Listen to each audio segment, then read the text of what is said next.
Hi, எல்லாருக்கும் வணக்கம். இன்றைக்கி என்ன நடக்குதுன்னு நம்மளுக்கு எல்லாருக்குமே தெரியும். ஸோ இப்போ சிஎம் யார், இதுக்கு முன்னாடி இந்த சிஎம் யாருன்னு தெரியும். கடைசியாக ஒரு ட்விட்டரில் வச்சு விளையாட வச்சிட்டிங்களப்பா.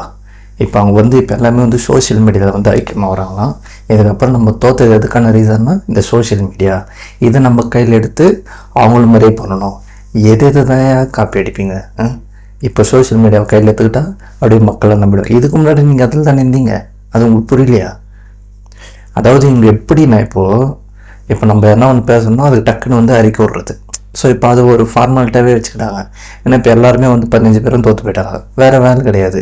ஸோ அதனால் சோஷியல் மீடியாவில் எடுத்து நான் ஒன்று பேசலான்னு சரி அதுலேயாச்சும் ஒழுங்காக்குறீங்களா, அதுலேயே போட்டு விர்ச்சுவல் வாரிசு வச்சிட்ருக்காங்க. உங்களுக்கு எங்கே போனாலும் அடி உந்துகிட்டே இருக்குது. அதாவது நேற்று வேறு எக்ஸிஎம் வேறு ஒரு வீடியோ போட்டிருந்தாரு. 2.0 ஒரு அப்ளிகேஷன் வரும். ஸோ அதில் உங்கள் புகார்கள்லாம் நீங்கள் சொல்லலாம், உங்கள் கருத்தை சொல்லலாம், அப்படி இப்படின்னு சொல்கிறாரு. நம்ம எங்கே தோற்றோன்றதை நான் கண்டுபிடிச்சிட்டேன், நம்ம சோஷியல் மீடியாவில் இல்லை. அதனால் இதுக்கப்புறம் நம்ம சோஷியல் மீடியாவில் தான் நம்ம பார்க்கணும். டிவிக்கே சோஷியல் மீடியா மட்டும் ஜெயிக்கலை. ஓகே, அது ஏன் ஜெயிக்கலைன்றது உங்களுக்கே தெரியும். ஏன்னா நம்ம கொடுத்த ஆட்சி அப்படி 5 வருஷத்துல என்னென்ன கீச்சிங்கன்றது மக்கள் பார்த்துட்டு தானே இருக்காங்க. அதோட ஒரு பாயிண்ட் தான் சோஷியல் மீடியா. ஸோ நீங்கள் நியூஸில் போட மாட்டீங்க, ஏன்னா உங்களுக்கு கண்ட்ரோலில் இருக்குது. அதனால் அது எதுவுமே போடல. அதனால் நம்ம பசங்க சோஷியல் மீடியாலேயோ இன்ஸ்டாலேயும் போட்டு அது எல்லாருக்கும் தெரியப்படுத்திட்டாங்க. ஸோ நீங்கள் அதனால இப்போ என்ன பண்ணுறீங்கன்னா சோஷியல் மீடியா நம்மளுக்கு ஜெயிக்க வைக்கணும்னு ஒரு பிளான் பண்ணுறீங்க. ஐயோ தோற்றுக்கிட்டே இருக்கேயா, அது மாதிரி தான் இருக்குது. நீங்கள் என்ன பண்ணாலும் சரி அது ஒன்றுத்துக்கும் யூஸ் ஆக போகிறது இல்லை. இப்போ இருக்கிற பர்சன்டேஜும் இன்னும் குறைய போகுது, அவ்வளோதான். உங்களுக்கு என்ன வருதோ அதை பண்ணுங்கள், மற்றவங்கள பார்த்து காப்பி அடிக்காதீங்க. இவங்க சோஷியல் மீடியாவில் பண்ணால் அப்படி சோஷியல் மீடியாவில் சேர்த்து பண்ணுவாங்க. இதுவும் ஒன்று அப்படின்ற மாதிரி தான் இது. அதாவது இப்போ விஜயன் கோட் ஷூட்லாம் போட்டு வந்துட்டாரா, இப்போ இவங்களும் அதுக்கப்புறம் இதுமாதிரி ட்ரை பண்ணுவாங்க கோட் ஷூட் போட்டு வரதுலாம். ஏன்னா அப்படியே காப்பி தானே, இது காப்பி பேஸ்ட் தானே. ட்விட்டரில் கதறாங்க, 1000 ரூபா கொடுக்குறீங்களே, 2500 சொன்னீங்களே, பார்த்தியா கலைஞர் ஆட்சி தான் உங்களுக்கு கை கொடுக்குது, பார்த்தியா அவர் ப்ரெஷர் போட்டனால 1000 ரூபா குத்திங்க, அப்படி இப்படின்னு வாய்க்கு வந்ததெல்லாம் பேசுகிறாங்க. பேசுகிறாச்சா பேசு, எவ்வளோ பேசுவேன். இப்போ இன்னும் கொஞ்சம் நாளில் சட்டசபை வரப்போகுது, அங்கே போடுவாங்க மீட்டிங்கு. என்னென்ன பேசுவாங்கன்னு தெரியும், எல்லாத்தையும் சேர்த்து வச்சு அவங்க கொடுப்பாங்க, வாங்கிக்கோங்க சரிங்களா. நேற்று வேறு ஆதினோஜன வெள்ளிவாக்கத்தில் ஒரு மக்கள் ஜெயிக்க வச்சுக்காங்க, அது ஒரு மீட்டிங் போட்டிருந்தார். ஸோ அங்கே நிறைய விஷயங்கள் அவர் சொன்னார். இந்த குதிரை பேரம் அந்த விஷயம் எப்படி நடந்துச்சு, யாரால் நடந்துச்சு அப்படின்றது ஓப்பனாகவே சொல்லிட்டார். உதயநிதி அவர்களும் எடப்பாடி அவர்களும் சேர்ந்து கூட்டு கலவாணி மாதிரி சேர்ந்து நாங்கள் ஆதரவு தரோம். அப்புறம் எடப்பாடி ஒரு மையன் அவர் எல்லாம் சேர்ந்து ஒரு கிரிமினல் வேலை பண்ணியிருக்காங்க. இதில் நம்மள சொல்கிறாரு ஒரு குதிரை பேரம் நடக்குது அப்படின்னு. எல்லாத்தையும் புட்டு புட்டு புட்டு புட்டு வைப்பாங்க. இனி பாருங்கள், அன்றைக்கி ஏதோ கணக்கு வாக்கெடுப்பு, அதனால் அதனால் அவர் பேசலை, பேசவும் கூடாது. நம்ம அங்கே என்ன நாள் கணக்கெடுப்பு நாள், அங்கே போய் என்னத்தை பேசுறது. அதனால் நீ தம்பி நீ பேசுப்பான்னு விட்டார். இதுக்கப்புறம் நாங்கள் பேசுவோம், எப்படி கதறன்னு மட்டும் பாரு, ஒன்று பாயிண்ட்டாக வச்சு பேசுவோம். அதான் நேற்று சொன்னார். இதுக்கப்புறம் சட்டசபைன்றது எப்படி இருக்குன்னு இனி பார்ப்பீங்க. விஜயண்ணா நீங்கள் எதுவும் ஏந்துக்காதீங்க, அவரை நான் டீல் பண்ணிக்கிறேன்னு சொல்லிட்டாரு. இதுக்கப்புறம் தான் இன்னும் பயங்கரமாக இருக்க போகுது. விஜயண்ணா சைலண்ட்டாக இருக்கிறாரு. அப்பயாச்சும் இன்னும் தெரிஞ்சில்லையா நீங்கள், அவர் சைலண்ட்டாக இருந்து இங்கே வந்துட்டார், நீங்கள் சும்மா ஒரு நோண்டின்னு அது உங்களுக்கு புரியுதா புரியலையானே தெரில. நம்ம மக்கள் தெரியாமல் ஓட்டு போட்டோம் டிவி கேக்குன்னு வேறு ஸ்டாலின் அவர்கள் சொல்கிறாரு. ஆமாம், மக்கள் ஓட்டு தெரியாமல் போட்டாங்க தான். என்ன பண்ணிருக்கணும், மொத்த பேரையும் காலி பண்ணிட்டுக்கணும். ஏன்னா 15 எம்எல்ஏ தானே தூக்குனாங்க உங்களோட சேர்த்து. அந்த சேகர் பாபியும் நேரையும் சேப்பக்கத்தில் இருந்தார் இல்லையா உங்கள் புள்ள, அவரையும் தூக்க வச்சிருக்கணும். என்ன பண்ணுறது, மக்கள் அதில் தப்பு பண்ணிட்டாங்க.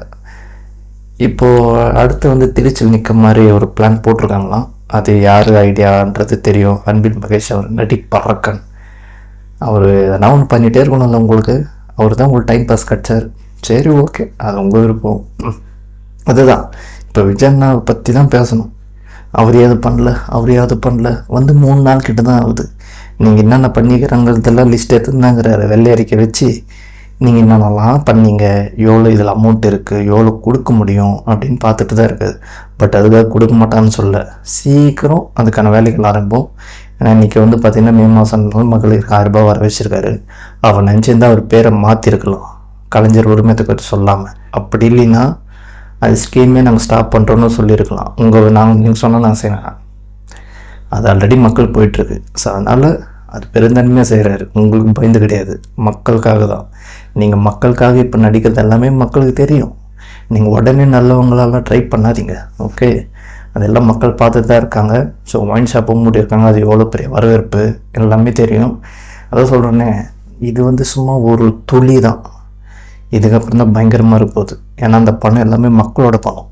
அது விஜய் எனக்கு தெரியும், அவர் ஒன்றும் சும்மா இங்கே வரல, ஓகேவா? இன்னும் வேறு இன்னொரு விஷயம் வேறு சொல்லியிருக்கேன். எக்ஸிஎம் இந்த ஆட்சி எப்போ வேணால் கவரலாம். அப்படியே கனவு காணுங்க, இப்படியே கனவு காட்டி ஒரு 5 வருஷம் ஓட்டுங்க. அடுத்த 5 வருஷத்தில் எலெக்ஷன் வரும், அப்பயும் அதே மாதிரி கனவு காணுங்க, ஓகே? இதுக்கப்புறம் தான் வேறு மாதிரி இருக்க போகுது. ஸோ விஜய்னா கூட இருக்கிறவங்கள பற்றி தெரியும். ஸோ அவங்கக்கிட்ட எல்லா டீட்டெயிலும் இருக்குது, நீங்கள் என்னென்ன பண்ணீங்க அப்படி இப்படின்னு. சின்னர் வேறு சும்மா வாய் விட்டுனுக்கிறாரு, ஃபயர் விட்றாங்க வேறு. சரி விடுங்க, நான் அந்த ஒரு நாள் தானே. அதுவும் அதாவது இந்த மாதிரி படத்தில் சொல்லுவாங்க தெரியுமா, பொட்டுன்னு அடித்தா பொட்டுன்னு போடுவேன்னு. அது மாதிரி தான். ஒன்று சும்மா உக்காந்துக்குதுன்னா அது பேர் வந்து பயமோ இல்லை பேச தெரியாதோ கிடையாது. நீ உன்னை பேச விட்டு அடிக்கிறது. அது வந்து நீ கணக்கெடுப்பதுனால தான் நீ அது பேசலை. இதுக்கப்புறம்லாம் வச்சு செய்வாங்க, வாங்கிறதுக்கு ரெடியாக இருங்க. ஏன்டா நம்மளை எதிர்த்தளவு கட்சியாக போட்டாங்கன்னு ஃபீல் பண்ணுற அளவுக்கு உங்களுக்கு அடி செம்மையாக இருக்கும். இதுக்கப்புறம்லாம் உன்னால் ஏந்தே வர முடியாது. எவ்வளோ பண்ணிட்டீங்க இல்லையா, அதுக்கான பதிலாக வந்து கிடைக்கும் உங்களுக்கு. வெயிட் பண்ணி பாருங்கள். விஜயனோட அறிக்கையில் எல்லாமே இருக்குது. டாஸ்மாக் கடை மூடிட்டாங்க, விவசாய கடன்களை இது பண்ணியிருக்காங்க, ஒர்க் ஃப்ரம் ஹோமுக்கு, ப்ளஸ் வந்து தொழிலாளர்களுக்கு, அப்புறம் வந்து ஆசிரியர்களுக்கு எல்லா ஸ்கீமும் இப்போ கொண்டு வராங்க. அதே மாதிரி வந்து அதிகாரிகள் மாற்றம் எல்லாமே பண்ணிகிட்ருக்காரு. இதெல்லாம் உங்களுக்கு தெரியணும்னு இல்லை, உங்களுக்கு தெரியும். என்ன இருந்தாலும் விஜய் நம்மளே அண்ணாவும் சொல்லணும், அதுதானே ஒரு விஷயம். நீங்கள் 1000 சொன்னாலும் மக்கள் நம்ப மாட்டாங்க, ஏன்னா மக்கள் பார்த்துட்டு தான் இருக்காங்க, ஓகே? அதனால் நீங்கள் என்ன உருட்டினாலும் இன்னும் ஒரு செல்ஃப் எடுக்காது.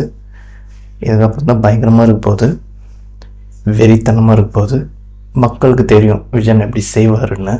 அது நீங்கள் சொல்லணும்னு அவசியம் கிடையாது. நீங்கள் கத்தினே இருங்க, கதைக்கிட்டே இருங்க, சோஷியல் மீடியாலேயே இருங்க. உங்களுக்கு அதுதான் இன்றைக்கி டைம் பாஸ். நாங்கள் எதுக்காக பண்ணுறோன்னு எங்களுக்கு தெரியும்.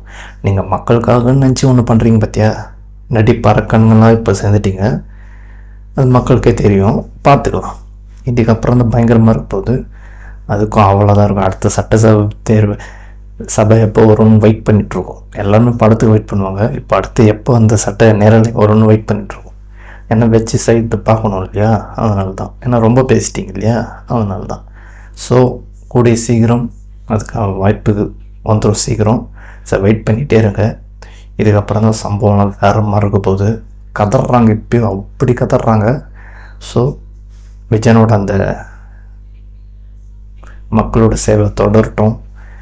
மக்கள் எப்பவுமே வந்து விஜயனா கூட தான் இருக்காங்க. இப்போ அவர் சிஎம்மாக கூட நாங்கள் பார்க்கல, அண்ணன், அவ்வளோதான். அண்ணனாக தான் பார்க்குறோம், அப்புறம் தான் சிஎம்லாம். ஸோ அவர் என்ன தான் நீங்கள் போட்டு கிரிட்டிசைஸ் பண்ணாலும் எதனா ஒன்று விட்டு சொல்லிகிட்டே இருந்தாலும் ஒரு செல்ஃப் எடுக்காது, போட்டு பழக்கத்துக்குன்னே வச்சு ஒரு வாரிசு இருக்கும், ஓகே? அதனால் நீங்கள் என்ன வேணால் கதறிட்டே இருங்க. அது எல்லாமே எடுத்து சட்டப்பேரவையில் பேசுவாங்க. அப்போ அதுக்கு நீங்கள் பதில் என்ன சொல்கிறீங்கன்னு பார்க்குறோம், ஓகே? கான்ஃபிடெண்ட்டாக இருங்க, நல்லதே நடக்கும், வெற்றி நிச்சயம். தேங்க்யூ.